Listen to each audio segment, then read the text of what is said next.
Domingo é dia de decisão, familiar. A Supercopa Rei vai ser neste domingo entre Corinthians e Flamengo, dois dos maiores clubes do país, duas das maiores torcidas do Brasil entrarão em conflito em busca de uma taça. Mas, muito mais do que uma taça, esse confronto também irá definir como vai ser a performance dos clubes durante a temporada de 2026. Então, fica comigo até o final para entender tudo sobre a Supercopa Rei, histórico, transmissão e muito mais. Beleza, família? Então, deixa o like, se inscreve, vai fortalecer demais e bora pro vídeo. Fala, família do Arquivo da Rodada! Sejam muito bem-vindos a mais um vídeo do canal. Eu sou o Diogo Gonçalves, historiador e apaixonado por futebol. Bom, família, era para ter uma abertura ali, mas eu ainda não terminei esta abertura, então vai ficar sem a abertura mesmo, né? O que importa é o conteúdo. E vamos iniciar falando primeiramente aí o que é a Supercopa Rei. Por quê? Porque a maioria das pessoas que acompanham o meu canal não existia a Supercopa, né? Não existiu por muito tempo, podemos dizer. Então vamos trazer um panorama geral rapidinho para esclarecer todo mundo, inclusive eu, né? Eu sou da década que não tinha Supercopa, então poucas pessoas, né? Só do início ali da década de 80, final da década de 70, é o que sabe mesmo da Supercopa, e depois só o pessoal aí que acompanhou depois de 2020. Mas enfim, né? Vamos trazer um panoraminha aí geral para deixar todo mundo bem situado, todo mundo bem informado sobre, e aí a gente vai falando detalhe por detalhe, beleza? Então, panorama geral aqui, família. Quem disputa a Supercopa Rei, tá? Pelo regulamento é simples. É o campeão do Campeonato Brasileiro e o campeão da Copa do Brasil, ou seja, né, do ano anterior. Né? Ou seja, este torneio, esta taça, só pode ser disputada por dois campeões. Por isso, na minha concepção, é um dos títulos mais importantes, porque traz ali basicamente o campeão supremo do Brasil, podemos dizer assim. Tá? É um jogo só, a premiação é boa, o título é oficial, é o título que abre a temporada, então ela é muito importante, tá bom? Então vale muito a pena aí o clube se dedicar, não só pela taça, não só pelo título, mas também pela premiação e pelo status que ela vai trazer e pelos fatores externos que irão influenciar aí o clube no decorrer da temporada e vocês vão entender tudo aí mais para frente do vídeo, né? Vamos seguindo aqui. Sempre existiu a Supercopa do Brasil? De fato, né, a Supercopa do Brasil ela foi criada em 1990, 89 na realidade, né? E aí em 1990 ela foi disputada pela primeira vez, tá? Só que em 91 foi a última vez que ela disputou, ou seja, ela só ficou ali 90, 91, e daí devido à falta de espaço no calendário nacional, ela foi retirada, né? Ela foi extinta. A gente coloca como hiato porque ela retornou agora em 2020, tá? Mas até então ela tinha sido extinta do calendário nacional, tá bom, família? Além disso, ela teve uma renomeação, né? Ela sofreu essa renomeação depois aí do falecimento do Rei Pelé, por isso que agora ela se chama aí Supercopa Rei e é por isso também que a taça tem uma coroa, tá? Antes não tinha, agora tem. Então ela retornou em 2020, em 2024 ela foi renomeada para Supercopa Rei e tá assim desde então. Então este é um breve histórico do que foi a Supercopa aqui no Brasil, tá bom? Início em 1990, 91 aconteceu, depois foi extinta do calendário nacional e voltou em 2020. Tá bom, família? 2024 foi renomeada e agora estamos no formato atual, tudo certinho, né? Supercopa Rei, sem confundimentos, podemos dizer. Nem sei se existe essa palavra, né? Sem se confundir, a Supercopa do Brasil, Supercopa Rei, é Supercopa Rei, tá? O nome é Supercopa Rei. Beleza, família? Continuando aqui. Histórico da Supercopa e qual clube já venceu a Supercopa do Brasil e depois Supercopa Rei, né? Então a gente teve a primeira edição, foi o Grêmio vencedor em cima do Vasco, tá bom? A segunda edição foi o Corinthians que foi vencedor em cima do Flamengo. Então podemos ter aí uma possível revanche aí dos flamenguistas contra os corintianos, tá bom? E depois ela foi extinta, né? Aqueles 29 anos de extinção. E aí ela retornou em 2020 e a final foi entre Flamengo e Atlético Paranaense. O Flamengo venceu.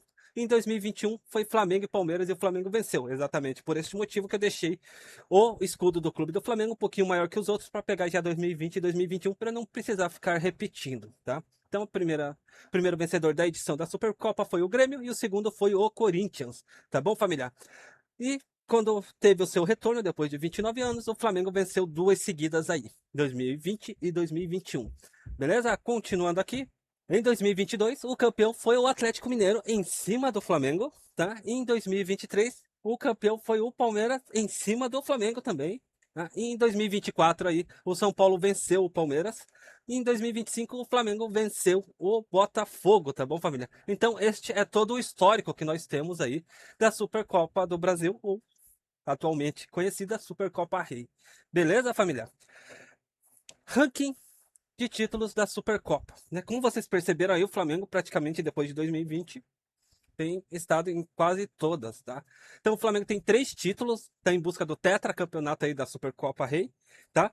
O Grêmio vem logo em seguida com um título, o Corinthians também, e aqui todos os outros clubes têm um título, tá, família? Eu tô colocando nesta ordem porque foi a ordem que os clubes venceram, certo? Primeira edição foi o Grêmio, mas o Grêmio só tem um título, o Flamengo tem 3, então o Flamengo fica ali na primeira colocação. Logo em seguida vem o Grêmio, que foi a primeira edição que teve, foi o Grêmio que venceu. A segunda edição foi o Corinthians que venceu, então o Corinthians fica ali para a terceira colocação. Beleza? Atlético Mineiro um título, Palmeiras um título, São Paulo um título. Fechou, família? Então aí a gente tem 6 vencedores, né? 3 títulos do Flamengo, um do Grêmio, um do Corinthians, um do Atlético Mineiro, um do Palmeiras e um do São Paulo. Ou seja, 6 títulos aí diferentes em todas as competições envolvendo aí a Supercopa, é claro. Beleza, família? Continuando aqui. Vamos falar agora do momento atual aí dos clubes. Vou iniciar com o Flamengo e depois a gente já passa pro Corinthians. Beleza, família? Tá gostando do conteúdo? Deixa o like, se inscreve, vai fortalecer demais. Bom, família, vamos falar agora do momento atual aí do Flamengo, tá? Começando pelo elenco. Bom, não tem ninguém que fale que o elenco do Flamengo é ruim atualmente, não é verdade, família? É.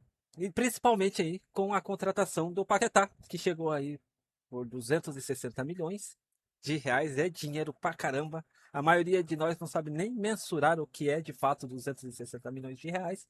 E com certeza aí é a maior contratação da história do futebol brasileiro. Por isso que ele está na capa, né? Existe a possibilidade sim dele jogar, tá?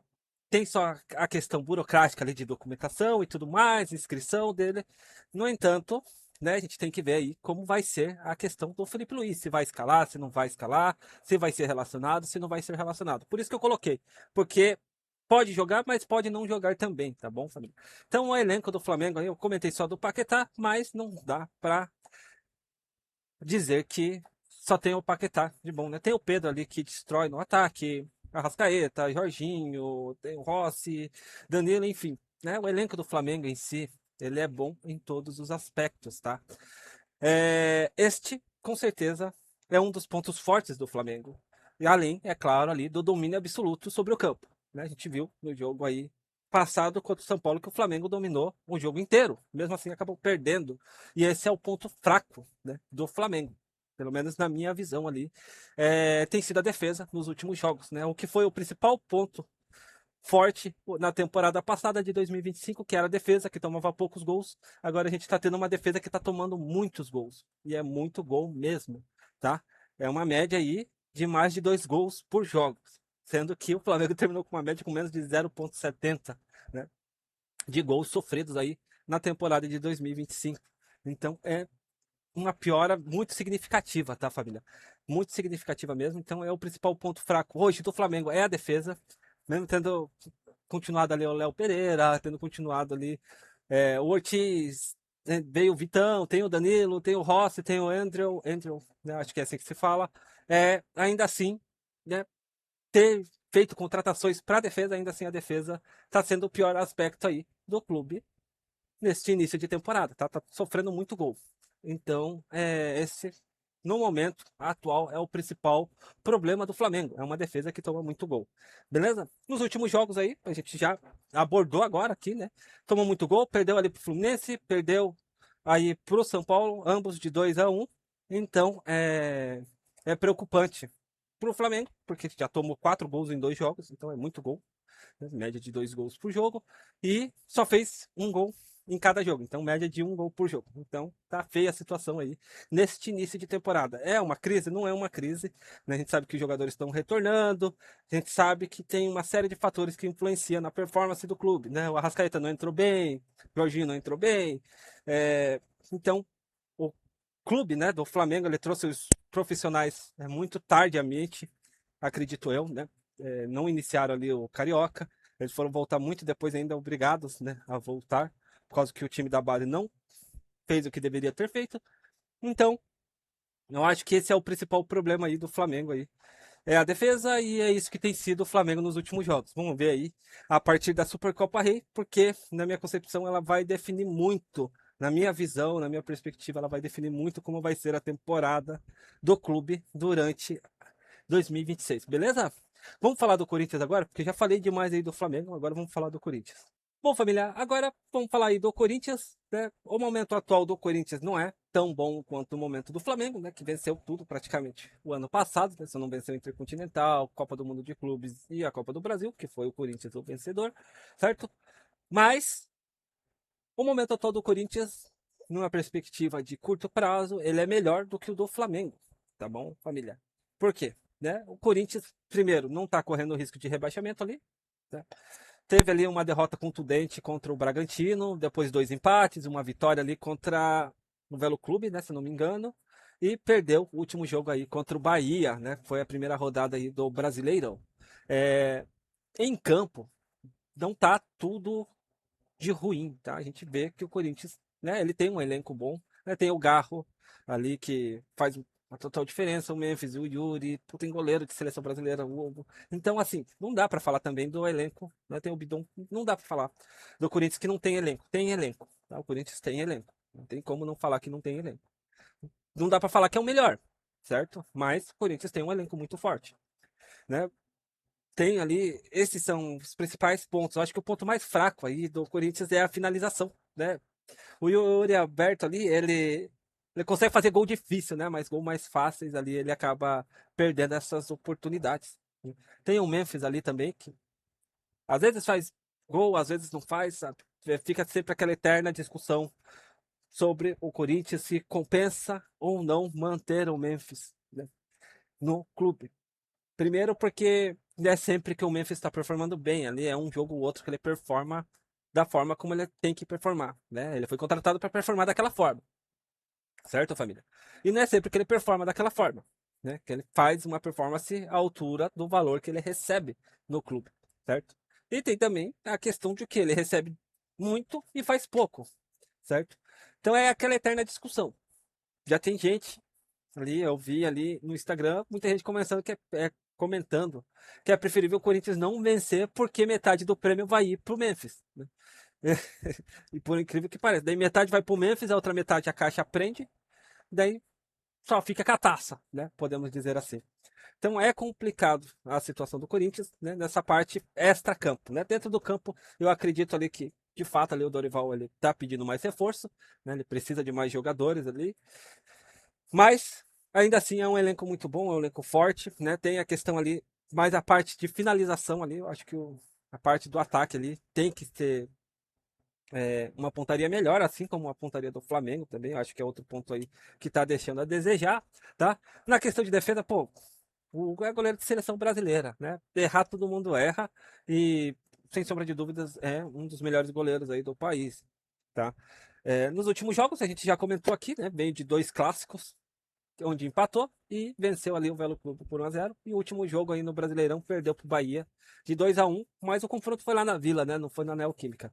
Beleza, família? Então não tem muito do que falar aí nessa questão. É mais problemas externos, né? Problemas dentro de campo ali, é um detalhe ou outro que precisa ser resolvido, tá? Mas a maioria dos problemas ali do Corinthians a questão é extra-campo, né? Não tem muito a ver ali dentro do campo. Não é que nem o Flamengo, que tá tudo resolvido extra-campo, mas dentro de campo tem um problema que é a defesa, que é um problema muito grave. Beleza, família? Né? Não tem desculpa para estar tomando gol, não tem desculpa para estar perdendo o Flamengo. Né? Ao contrário do Corinthians, que não tem um elenco que é totalmente poderoso que nem o do Flamengo. Tem um elenco forte, mas não é o melhor elenco do Brasil, né? E não tá tendo todo esse problema dentro de campo que o Flamengo tá tendo. Tá, família? Então, é mais ou menos essa comparação aí que eu queria trazer, né? Do momento atual de ambos os clubes. Beleza? Agora vamos falar do que está em jogo nessa Supercopa Rei, beleza? Bom, família, essa parte aqui eu fiz em duas, tá? Dividi em duas, né? Muito mais do que uma taça. O que de fato a Supercopa Rei ela traz para quem vencer este confronto, né? Não vou falar torneio, mas este confronto, beleza? Primeiramente aí é o título que abre a temporada, tá, família? Ele só foi atrasado para início de fevereiro, porque, né, a temporada passada terminou muito tarde, terminou ali dia 21 de dezembro, né? Então foi jogado para o início de fevereiro por causa disso, tá? Mas é o jogo para abrir a temporada nacional, beleza? Não é para ser o Brasileirão, é para ser a Supercopa Rei, beleza? Então é o título que abre aí é, a temporada brasileira, tá bom? É a primeira taça do ano e é a primeira premiação. E não é pouca coisa, tá? A gente já vai falar da premiação e não é pouca coisa. É um bom dinheiro aí. Beleza? Agora a segunda parte é o que está em jogo aí, né? Além daquela parte ali que eu comentei, da taça, primeira competição e tudo mais, tem aí também a parte interna ali dos jogadores, do clube, do elenco, da torcida, enfim. Moral para a temporada, né? Você já inicia a temporada de 2026 com um título no bolso, né? Com a moral boa com a torcida, com a confiança em alta dos jogadores, né? Com o entrosamento dentro do vestiário excelente, porque já venceram um título, já tem uma taça ali no hall de 2026, já tem um dinheiro entrando para o clube, além das bilheterias e patrocínios e tudo mais. Então, isso, a moral, né? Isso traz uma moral muito grande para o clube dentro da temporada, né, de 2026. O ambiente interno eu já falei e a melhor parte, né, para um clube é o quê? Ter menos pressão. Quanto mais leve o clube jogar, mais fácil é o jogo, né, melhor se performa. A gente sabe disso. Quando tem muita pressão, né, quando tem tudo isso em cima, fica pesado o jogo, fica, pô, tem que dar certo, tem que dar certo, tem que fazer gol, temos que vencer. Quando não tem isso, o time joga leve, joga despreocupado, sabe que precisa vencer, mas é um jogo mais leve, é uma pressão menor, né? Pressão dos próprios atletas, pressão da comissão técnica, pressão do técnico, pressão da presidência, pressão da torcida. Se não tem tudo isso, né, o clube ele joga infinitamente melhor do que com tudo isso pressionando ele. Tá? Então, o clube que vencer aí a Supercopa Rei, sendo Corinthians ou Flamengo, vai ter uma pressão infinitamente melhor e o seu desempenho durante 2026 vai ser infinitamente maior, sem sombra de dúvidas. Beleza, família? Então é muito mais do que uma taça essa Supercopa Rei, tá? Tem torcedores aí que não são corintianos, que não são flamenguistas, que não dão importância, falam que não vale nada, mas vale muito. E vale muito em dinheiro, vale muito em status e vale muito em moral, em confiança. E isso vai ser a ignição, né, para a temporada de 2026, tanto do Corinthians como do Flamengo, né? Quem vencer, é claro. Beleza, família? Vamos continuar aqui. A premiação, eu deixei totalmente sozinho porque é bem interessante aí a premiação da Supercopa Rei, tá? De onde vem a grana, família, né? US$ 1 milhão aí é a própria Conmebol aí que doa, né? Que envia esse valor aí para a CBF, tá bom? O restante dos valores é um valor que é injetado da própria CBF, certo? Um valor da patrocinadora, né? Ou seja, aí, no caso da Supercopa Rei, este ano vai ser a Superbet. Então, tem um valor ali que a Superbet coloca, é claro, né? E também a bilheteria do jogo também vai aí para os finalistas, né? Para quem está disputando aí a Supercopa Rei. Então, é muito dinheiro que entra pro clube, tá? No ano passado, família, a premiação total deu 18 milhões, né? O campeão levou cerca de 12 milhões de reais e o vice levou cerca de 6 milhões de reais. Por que cerca? Porque deu 18 e uns quebradinhos ali e deu 6 e uns quebradinhos. Então fica por cerca, porque eu não ia colocar o valor exato aí, senão ia ficar um monte de número na tela. Beleza, família? Mas a perspectiva, né, a projeção é que seja maior esse valor neste ano. Até porque eu recebi um print aí dos valores dos ingressos do Corinthians. E tinha cadeira ali que tava 800 e poucos reais. Acho que era a final de Copa do Mundo de Clubes. Porque, pô, R$ 800 para ir assistir um jogo é muita coisa, gente. É muita coisa mesmo. É muito caro os ingressos. Ainda mais que tá longe, né? O pessoal tem que ir lá para Brasília para poder assistir o jogo. Fica super caro, porque é o valor do ingresso, é o valor da passagem, é hospedagem, é alimentação, é dor de cabeça, é tempo. É uma série de fatores que vai se somando. E aí, chega lá ainda 800 pau o ingresso é muito caro mesmo. Claro que tinha valores ali de 400, 500, 600 nos valores, né? Eu recebi o print ali dos valores dos ingressos e eu achei extremamente caro. Não recebi do Flamengo, mas eu acredito que esteja no mesmo valor, tá? No mesmo valor por ser aí a decisão de um título. Tá bom, família? Então, bem caro mesmo, né? Os clubes têm que tirar dinheiro de algum lugar, né? A torcida ela quer, né, bons jogadores, ela quer jogadores caros. Jogadores ali que têm um nível técnico muito alto. Então, a torcida paga boa parte desse pato, porque sim, a torcida vai pagar ali com os ingressos, tá? Não é à toa aí que tanto o Corinthians como o Flamengo são dois clubes ali que tira 40, 50 milhões de reais em bilheteria fácil, fácil ali em 10, 11 jogos, tá? Porque são as duas maiores torcidas e a torcida lota o estádio, mesmo estando ali R$ 200, R$ 300 o valor do ingresso, tá, família? Então, a torcida acaba pagando o pato, né? Quer um elenco bom, quer um elenco caro, vai ter que pagar mais caro no ingresso. É fato isso, tá? O clube precisa tirar dinheiro de algum lugar e esse dinheiro vai ser saído, vai ser tirado, vai ser extorquido da sua torcida, sem sombra de dúvidas, né? E dos patrocinadores, com certeza também. Beleza, família? Continuando aqui. Onde vai ser o jogo, tá, família? Vai ser em Brasília, no Mané Garrincha, tá? No domingo agora, por isso que esse vídeo vai sair na sexta-feira. Hoje é sexta-feira. Agora são exatamente 14 horas e 14 minutos. Daqui a pouco eu já vou fazer a edição, já vou postar ele para vocês, tá? Às 16 horas. Então tá saindo com tempo aí, um pouquinho de sobra para poderem assistir com calma, ver tudo certinho, beleza? E para finalizar aí, a transmissão do jogo, tá? Praticamente aí os canais Globo tomaram conta aí deste confronto, desta decisão aí da Supercopa Rei. Então vai passar na Globo, vai passar no Sport TV, na GTV, lá no YouTube, né? No Premiere. Então, só canais Globo para poder assistir esse jogo, né? O bom que tem a TV aberta, o bom que tem o YouTube, né? Quem quiser ver por outras narrações aí vai ter o Sport TV e vai ter o Premiere também. Beleza, família? Era isso que eu precisava trazer para vocês no vídeo de hoje, tá? Tenham todos um excelente final de semana aí, um bom sábado, bom domingo, né? A gente já tá tendo aí quadrangulares da morte em alguns estaduais. Já estamos tendo aí o início das oitavas, das quartas de final, né? Oitavas.